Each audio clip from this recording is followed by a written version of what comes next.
ఇప్పుడు ముద్దనూరు మండలంలో ఉన్నాము.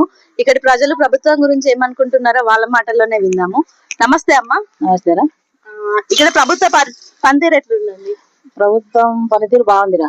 బాగుంది అంటే ఏ విధంగా బాగుంది అనుకుంటున్నారు? ఏ విధంగా అంటే అభివృద్ధి మా ముద్దనూరు మండలం అభివృద్ధి ఎక్కువ చేసినారు. పనులు బాగున్నాయి, రోడ్లు గాని, ఇంకా ప్రజలకు అందాల్సిన ఏదన్నా సంక్షేమ పథకాలు గాని, ప్రభుత్వం చేపట్టిన పనులన్నీ ఇప్పుడు సంవత్సరం అయింది కదా, కూటమి ప్రభుత్వం వచ్చి సంవత్సరం వెళ్ళిపోయింది. ఇంకా మొదలైతే అందరికి అందుబాటుకు వచ్చానండి. బాగానే ఉంది. అంటే గత ప్రభుత్వంలో ఏం జరగలేదంటారా పనులు? ప్రభుత్వంలో ఏం జరిగినాయి జరిగినవి ఒక పార్టీ తరఫున ఒక సైడే జరిగినాయన్ని. ఎంతమంది వాళ్ళ గుంపు వరకు వాళ్ళ పార్టీ వరకు చేసుకున్నారు. అంటే ఇప్పుడు మీరు టీడీపీ ప్రభుత్వం బాగుందంటున్నారా, కూటమి ప్రభుత్వం బాగుందంటున్నారా? టీడీపీ ప్రభుత్వం, కూటమి ప్రభుత్వం మూడు కలిపే కదా ఉండేది. మూడు ప్రభుత్వాలు బాగానే ఉన్నాయి.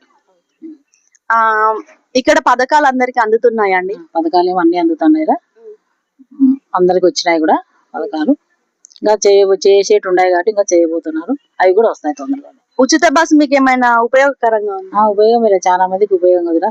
పనులు పోయే వాళ్ళకు వచ్చే కూలీలోనే మళ్ళా ఛార్జీలకు డబ్బులు పోతాడు కదా, చాలా మేలు పని చేసుకునే వాళ్ళకు, బేరదారులకు కానీ అందరికి. ఈవీఎంలు చేంజ్ కావడం వల్ల టీడీపీ కూటమి ప్రభుత్వం గెలిచింది అంటున్నారు, దానికి మీరేమంటారు? బియ్యంలో మార్పు వల్ల అయినా ఆయన ఏమనుకోవట్లేదు.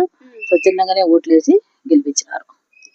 స్వచ్ఛందంగానే ఓట్లేసి ఎమ్మెల్యేలను గెలిపించినారు, ముఖ్యమంత్రిని గెలిపించినారు, ప్రధానమంత్రిని కూడా, మోడీ గారిని కూడా గెలిపించినారు. మళ్ళీ ఎవరి ప్రభుత్వం ఇక్కడ ఉంటే బాగుంటది అనుకుంటున్నారు? మాకు కూటమి ప్రభుత్వం ఉంటేనే బాగుంటది అనుకుంటా. మోడీ గారు మటుకు కనీసం 100 సంవత్సరాలు ఆయన ఆరోగ్యంగా క్షేమంగా ఉండి ఆయన ఆయుష్ గట్టిది 100 సంవత్సరాలు బతికినా మాకు మా దేశం బాగుపడుతుందండి. అంటే ఇక్కడ దౌర్జన్యాలు లాంటివి, పార్టీలో గొడవలు లాంటివి అట్లాంటివి ఏమన్నా ఉన్నాయా? అలాంటివి ఉన్నా కూడా కవర్ చేసుకుంటారండి, ఉన్నాయి కూడా, ఏం కాదు. అంటే ఎవరు చేస్తున్నారంటారు అట్లాంటి గొడవలు? ఉంటారు ఆపోజిట్ వాళ్ళే చేస్తారు. అంతే. రైతులకి ప్రభుత్వంలో ఏం మేలు జరగట్లేదు అని అంటున్నారు, దాని గురించి మీరేమంటారు? మేలు ఎందుకు జరగలేదు? ఉచిత కరెంటు, 7 గంటల కరెంట్ ఇస్తున్నారు. ఇంకా డిప్పులు ఇట్లాంటివన్నీ అప్పుడు జగన్ ఇచ్చి ప్రభుత్వం ఉన్నప్పుడు, ఇప్పుడు 5 సంవత్సరాలు, 6 సంవత్సరాలు, 7 సంవత్సరాలు అయింది ఇవ్వక. మళ్ళీ ఇప్పుడు అన్ని మళ్ళీ మొదలైనాయి ఇప్పుడు పథకాలన్నీ. మళ్ళీ సంక్షేమంగా బాగానే ఇస్తాండి రైతులకు. మీ పేరండి? లక్ష్మీకాంతమ్మ. నమస్కారం సార్. ఇక్కడ ప్రభుత్వ పనితీరు ఎట్లుందండి? బాగలేదమ్మా. బాగాలేదు అంటే ఏ విధంగా బాగాలేదు? అన్ని రకాల రైతుకు ఇబ్బందికరంగా ఉంది. ఈ త్రాగుడు విపరీతంగా, మందులు ఎక్కడంటే అక్కడ అమ్మడం, తాగే మందులు, పిల్లలు చాలా చనిపోతా ఉన్నారు. చెప్పాలి ఎన్ని రకాలను.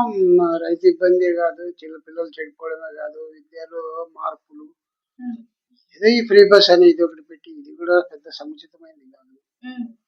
అంటే అది ఫ్రీ బస్ అనేది ఏం ఉపయోగపడట్లేదు. ఎవరికి ఉపయోగం అమ్మా? ఏ ఉపయోగం ఉంది? వారానికి ఒకనాడు పోయే వాళ్ళు 10 రూపాయలు ఖర్చు పెట్టుకుని ఎవరైనా పోగలుగుతారు. ఇప్పుడు ఈ ప్రభుత్వం సూపర్ 6 పథకాలు ఇస్తుంది కదా, అవి ప్రజలకు అందట్లేదు అంటారు. ఏది సూపర్ 6 అంటే ఏమమ్మా నాకు తెలియదు. ఎట్లాంటియో ఒకటి పెన్షన్ ఒకటి దాంట్లో కలిపినాడు. పెన్షన్ పూర్వం ఉంటుంది 10 రూపాయల కానుంటి వద్దది ఒకవేళ 3000 పోయి 4000 అయింది పెన్షన్ లో. అది సూపర్ 6 లో ఒక భాగం అంటే అది సూపర్ 6 కు సంబంధమే లేదు. సూపర్ 6 అంటే మునుపు గవర్నమెంట్ లో లేని పథకాలు ఏమైనా కొత్తవి ఉంటే దాన్ని చెప్పుకోవచ్చు. అది రైతు భరోసా అనేప్పుడు ఇప్పుడు అన్నదాత అన్నారు. సరే, అన్నదాత అన్నారు, రైతు భరోసా అన్నప్పుడు ఉన్నది, ఇప్పుడు ఉన్నది. అది సూపర్, అది ఒక కొత్త పథకం కిందకేం రాదు. అంటే జగన్ గారు ఏవైతే పథకాలు పెట్టిందో అవే ఇస్తున్నారు అంటున్నారు. అవే పథకాలే మళ్ళీ కొనసాగుతున్నాయి. కాకపోతే ఆ రోజు రాష్ట్ర బడ్జెట్ బట్టి 3000 ఉండేది, ఇది రాష్ట్ర బడ్జెట్ అప్పుడు 1000 పెరుగుతూ వచ్చింది. ఇవన్నీ చెప్పుకునేటి కాదు. పథకాలు అంటే కొత్త పథకం, అప్పుడు లేని పథకం ఏదన్నా కానీ కొత్తది ఈ రోజు ప్రజల ముందుకు వచ్చి దాన్ని కొత్త పథకం కింద లెక్క పెట్టవచ్చు. మీకు అప్పుడు జగన్ గారు ఉన్నప్పుడు ఎట్లా ఉండేది? జగన్ గారు ఉన్నప్పుడు బాగా ప్రజలు చాలా సుభిక్షంగా, రైతులు ఆనందదాయకంగా ఉండేవాళ్ళు. రైతులు ఆనందంగా అంటే అంత ఆనందంగా ఉండేవాళ్ళు. చిన్న చెట్లు దెబ్బతింటే డబ్బులు వచ్చినాయి, కంది పంట పండకపోతే డబ్బులు వచ్చినాయి. రైతు భరోసా సరే, అది 2000, 4000 ఏదో పడతా వచ్చింది. అది ఏం పెద్ద ఇబ్బంది లేదు.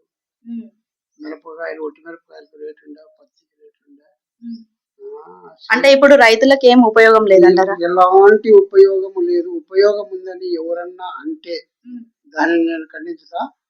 దానికి సంజాయిషి ఇచ్చుకోవాల్సిన బాధ్యత కూడా వాళ్ళకు ఉంది. రైతు బాగున్నాడు, రైతుకు పర్వాలని ఎవరన్నా అంటే కూడా అంటే ఈ రైతు సమస్యల మీద మరి మీ ఎమ్మెల్యే గారు ఏం పట్టించుకోవట్లేదా? ఎవరు పట్టించుకోరు. మా రాష్ట్ర గవర్నమెంటే దీనిపైన ముఖ్యమంత్రులు మంత్రి స్థాయిలో వ్యక్తులు పట్టించకపోతే ఎమ్మెల్యేలు ఏం చేస్తారమ్మా? ఏం చేయలేరు. మొత్తానికి మీకు ఎవరి ప్రభుత్వం బాగుంది అనిపిస్తుంది? జగన్ రెడ్డి గవర్నమెంట్ బాగా ఉన్నది చూపించేది. మళ్ళీ సీఎం ఎవరైతే బాగుంటుంది? ఖచ్చితంగా జగన్ రెడ్డి మీదనే ఉందమ్మా. ఎందుకు జగన్? ఇదే కదేమమ్మా, రైతు సుభిక్షంగా ఉన్నాడు. రైతు సుభిక్షంగా అంటే రాష్ట్రం సుభిక్షంగా ఉన్నట్టు. రైతు సుభిక్షంగా లేనప్పుడు రాష్ట్రం సుభిక్షంగా లేనట్టే. ఈ రోజు ₹1 తెప్పించి మళ్ళీ కొడితే రైతు దగ్గర డబ్బులు లేవు. ఏం మాట్లాడాలా మరి? అంటే టీడీపీ ప్రభుత్వంలో అభివృద్ధి బాగా జరుగుతుంది అంటున్నారు కదా? అభివృద్ధి జరుగుతుంది అంటున్నారు కదా? ఉన్న వాళ్ళు మాట్లాడే మాటలు, డబ్బులు ఉన్న వాళ్ళు మాట్లాడే మాటలు అభివృద్ధి అనేది. లేనివాడు మాట్లాడేది కరెక్ట్ గా సంక్షేమ పథకాలు అందుబాటులోకి వచ్చినప్పుడే అది అభివృద్ధి. ఇప్పుడు నేను వెనుకబడి ఉన్న వ్యవసాయంలో నాకు ₹10 వచ్చి నేను బాగుంటే అది అభివృద్ధి చెందినట్టు. ఎన్నో కోటీశ్వరులు ఇంకా కోట్లలోకి ముందు పోతా అంటే అది అభివృద్ధి అవుతుంది. చాలా తప్పు అది. రాష్ట్రంలో కొత్త పరిశ్రమలు పెడుతున్నారు అంటున్నారు. ఏమమ్మా ఏడ పెడతారే మరి? పరిశ్రమలు ఎక్కడున్నాయో మాకేం తెలియదు. మా జమనాడు తాలూకా పాత సిమెంట్ ఫ్యాక్టరీలే అప్పుడు ఉండేది. ఇప్పుడు నడుచున్నా ఇప్పుడు నడిచేది అప్పుడు ఉన్నాయి. మరి కడప జిల్లాలో మరి ఎక్కడ అమ్మలో ఏమన్నా పడినారు అంటే అది ఏమన్నా అంజన బస్సు వేస్ట్ వచ్చి ఏమన్నా కనపడుతుంది. మాకు కనపడాలి. ఈసారి మళ్ళీ ఏ ప్రభుత్వం ఏర్పడుతుంది అనుకుంటారు?